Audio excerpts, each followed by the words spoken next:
So one of the new features of barcode control recently was our attribute-based access control, or Abac. Now, generally inside our industry, you'll find role-based access control. So I, as a person, are assigned a role, and that role gives me certain rights and permissions to do various things inside a system. And we support that in barcode control. Because a role is just an attribute. It is something assigned to me as a person. But what about sources? What about locations? What about whether I'm trying to access a particular desk or access a particular wall in the system? All of these can have attributes. And then that sort of matching of these attributes is where you can put those permissions.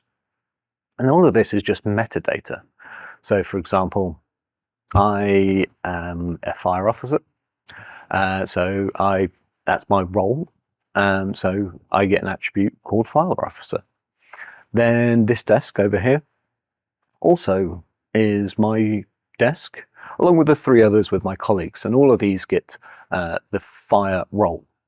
Now, these are all about our fire station in Duluth. So you all get the location Duluth.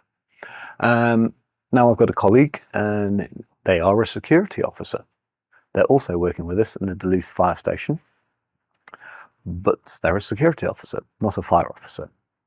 Now inside the Duluth fire station, we could have lots of computers that it's my role to look at, and lots of sources where we've got our metrics or what we're doing, and maintenance of our vehicles and things like that. But we've also got lots of CCTV cameras. So I sit down on these desks and I get access to all the various sources around the Duluth fire station, but I don't get access to the CCTV. I don't need that, and I shouldn't have access. My colleague sits down at the same desk. He gets access to all the CCTV. So we come in on day 2. Today I'm looking after our Kortrijk fire station, and that's over on these desks. I'm the same person. I've got the same role. I sit on a different set of desks, and I can get a different set of sources. We could also use this for training. This is my day to do my continual personal development. So I log in the training room.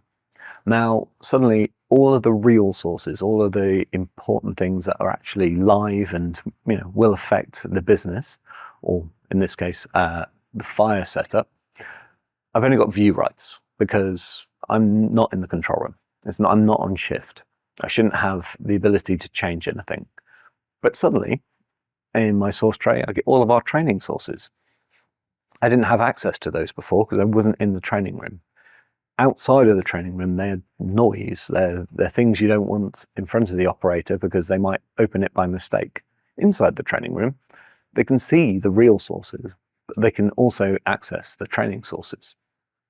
This could also be used for, I'm in a utility.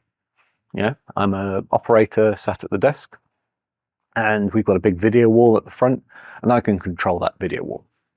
So I can put some content up there and ask my colleague Sarah, hi, what do you think of this? Because she's an expert in fluid dynamics and it's about a pipe, for example. But there's a wall sat in our crisis room. There's a wall sat in, say, our CEO's office.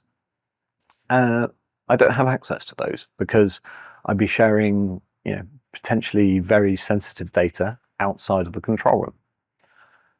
My boss, Emma, she has access. She can send something to the crisis room, send something to our CEO's office. So then if we have a situation where we need to discuss this with the board, they can see what we're seeing.